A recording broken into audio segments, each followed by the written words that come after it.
Hey, this is Francesca Battistelli, and you're listening to Dispatch Radio. All right, welcome back, and it is a great opportunity to talk about one of the faith-based films we've been promoting here on the show, Samson. It is coming out in February. It's one that we've talked about a few weeks. We've been linking to the trailer. We've been promoting some of Pure Flix other projects as well, but we have one of their producers on with us, Brittany Yost. Brittany, how are you? Doing well. How are you doing? Oh, excited. So many great projects coming out between now and Easter and such, Samson being one of them. So let's cut right to the chase there on the film a little bit. Talk about the development of the script and the film and adapting that Old Testament story into something that people would want to see on film. Yeah, the Samson script came to us in a more unique way than most of our films that are normally developed in-house. We had a first assistant director on God's Not Dead 2 approach us with a finished script of Samson. And, we've done biblical films in the past, but all have been more straight to DVD and never really tried to do one theatrically. And so we read the script and we thought, you know what, this is the perfect time. It's time to shine light on the actual superhero from the Bible and bring it to the big screen. So that's what we did. We were able to take the script and make it into a feature film. Oh, I love the use of your term there, superhero. Ooh, that's great stuff. So what is it about the Samson story you think folks really don't know? Because, let me back up and say, too, I think it was great when,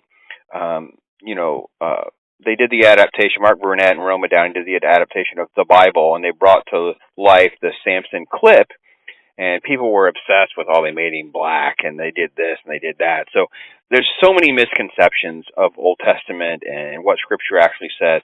How do you think people are going to be a little surprised when they see what's actually in Scripture because you brought some of that to life?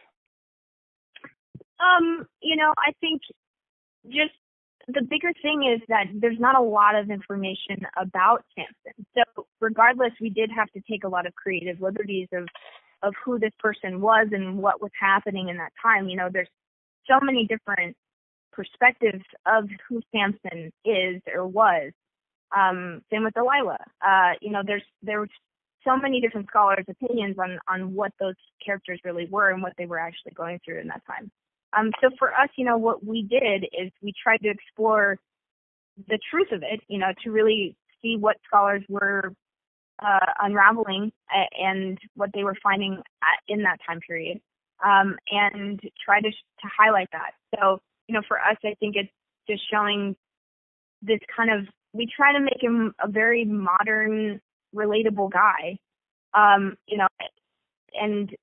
show him in a kind of a unstrained situation, and then highlight that and show, there's this supernatural strength that comes out of him.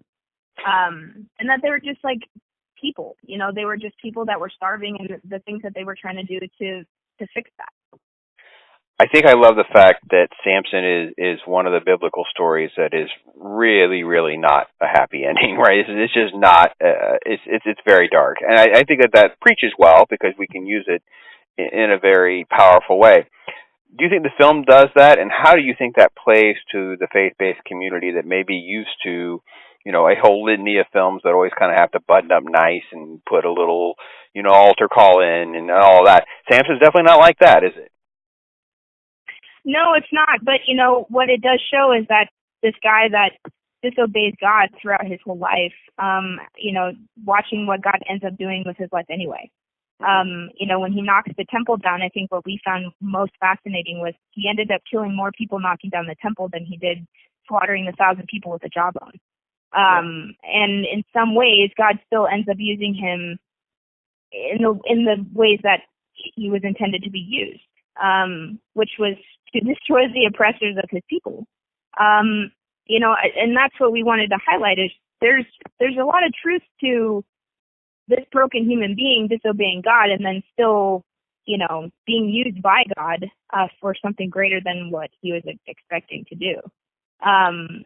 Even when he has his eyes burnt out and even when he loses his supernatural strength, he was still used. that just goes to show you the power of God. And I do think that's the ultimate message that we show in the midst of this, is that there's a God much greater and bigger than any of us, and that he still uses even the most flawed situations. We're talking with Brittany Yost. She's a producer on God's Not Dead 2 and Do You Believe, and now Pure Flix' latest film, Samson, which comes out on February 16th. And, Brittany, we take for granted sometimes about how we understand Old Testament culture and all of that, and you kind of really face that challenge of how to bring that to life. You filmed on location a lot in South Africa. Can you speak to that process a little bit? What were some of the advantages of trying to capture that? Capture the Old Testament, the Old Testament feel of things, and using the on-location shot there in South Africa to make that happen. Yeah, so South Africa obviously provides us with quite the diversity of geography. I mean, it really did provide us with absolutely everything that any kind of Middle Eastern city or town would have. So, the fun part was actually being able to utilize the already created sets that they made for a previous TV show that was a biblically set film, and then modify it to our time period. I mean, they were only 300 years apart, so it didn't take much, but it was still quite the endeavor and quite the challenge to, build these huge cities and try to get the sand color right and the pottery right and the colors right. Just even researching where the areas where Samson and his tribe were, they were limited to the type of dyes that they had. So, all of that played in and became such a fascinating, incredible process as we explored the geography and the resources available to them at that time. So it was quite the experience.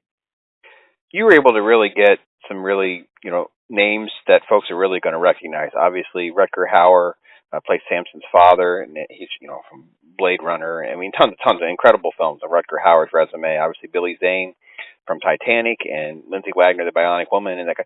Speak to being able to pull in such incredible veterans and what the influence was on the end product. They were drawn to the script as much as we all were. It's such a unique story that has been told in a long time. And I think they were all excited to be a part of the process. And ultimately, having them attached to it, it just allows us to broaden our market. And I think that was super important to us as a company, to take this opportunity to take a film that is more general market and be able to attach names that draw in the more demographic of a general market as well. Taylor James obviously plays the title character, and, he definitely has the physique to play such an incredible role like Samson, that kind of thing. What else do you think Taylor brought to the game, and how did you see him sort of like change from the beginning of the process to the end product? He really comes into that identity of that character. Yeah, it was fascinating to watch Taylor James be a part of this film as Samson. One, because he already had such a regiment program for his body. That was such a huge thing to him. But how that then influenced everything, even his son.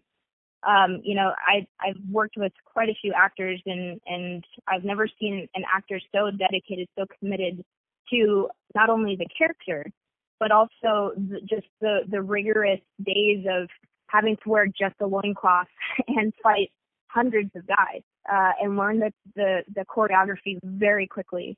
It was fascinating. I think he was the perfect fit for this project. And he really brought the character to life in ways that I wasn't even anticipating. Folks, it drops February 16th. This is Samson. We talk regularly about making sure you make a splash that opening weekend, because that box office draw is what has to be published and released all over the globe in secular media outlets, that kind of thing. They can't ignore these films. This is definitely one of the largest parts of what made the original God's Not Dead such a big deal, because it caught so many of those outlets off guard. And let's do our best to make Samson part of that as well. And who's going to like Samson, Brittany? Is it going to really be some of the biblical scholarly people? Is it the action film people? Is it just, what is your opinion of where you think the core of this audience really is? I really hope, to be honest, that it draws a younger demographic. This is a film that, of course, we wanted to be sensitive to the scholars, and we wanted to be sensitive to our core demographic and our loyal followers to Pure Flix. But my passion is to bring this to life for a younger audience. I mean, I think that's kind of this day and age that we live in. We live in a world that is very visual. A lot of everything is such a visual. It's a visual world with all of our social media platforms and all of the content that exists out there. My hope is that we can take this opportunity and reach a younger demographic that is interested in action and interested in just good storytelling, and be able to make a film that they all really enjoy. Samson movie. It's coming soon, February 16th. We'll show the trailer, and on the online version of this, we'll play some more sound bites from that footage as well, kind of get a feel for that as we come and go. We sure appreciate Brittany fitting us into a schedule and previewing the movie for us. So stay tuned, folks. We have a few more things to wrap up before the end of the show.